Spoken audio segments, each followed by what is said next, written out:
almost lost amid the furor surrounding President Donald Trump's widely condemned promotion Wednesday morning of anti-Muslim videos was the president's suggestion that his current media nemesis, Joe Scarborough, was somehow involved in the tragic death of an intern in 2001.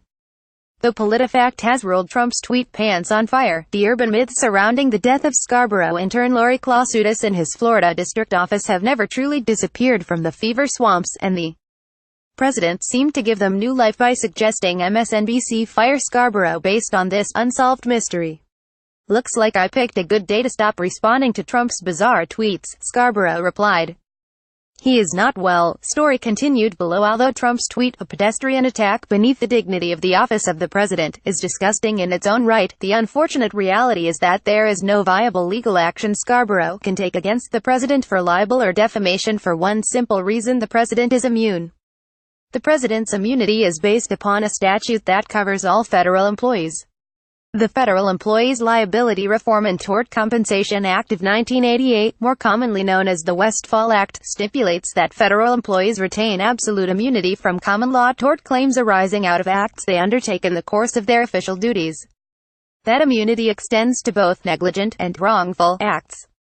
If a federal employee is sued for a common law tort, such as libel, it's up to the Attorney General to determine whether the alleged act falls within the scope of the official's employment. In practice, these scope of employment certifications are broadly issued to a host of activities in which federal employees may engage, and often are done so even if the activity is only tangentially related to the employee's actual duties. If the Attorney General issues the certification, the individual federal employee is removed from the lawsuit and the United States takes his or her place as the defendant. Under the Federal Tort Claims Act, which the Westfall Act amended, claims cannot be brought against the United States for libel or slander. Put simpler, if the Attorney General's certification stands, the lawsuit dies. The sliver of good news here is that the Attorney General's certification is subject to challenge. The bad news is that the burden is on the person bringing the lawsuit to demonstrate that the federal employee's actions did in fact exceed the scope of their employment. Speaking from personal experience, I can attest to the fact it is exceedingly difficult to meet that burden, particularly in the context of political remarks made by constitutional officers such as the president or members of Congress. Two infamous cases addressing this problem involved controversial remarks made by since-deceased members of Congress, namely Reps. Cass Ballinger of North Carolina and John Murtha of Pennsylvania. In both cases, the latter of which was litigated by the firm in which I serve as a partner, the members of Congress made what would otherwise likely be construed as libelous and defamatory statements. Ballinger described the Council on American-Islamic Relations as a fundraising arm for Hezbollah, and Murtha accused U.S. Marine Corps Staff Sergeant Frank D. Wachurek and other Marines of deliberately murdering innocent Iraqi civilians in the Haditha incident during Operation Iraqi Freedom. Karen Wachurek sued, and in both cases, the courts determined that speaking to the press fell within the scope of the congressman's authorized duties, and that, so long as the underlying conduct was motivated at least in part by a legitimate desire to discharge official duties, it was sufficient to warrant immunity. The courts have afforded federal employees similar amounts of latitude to push back against critics of government policy.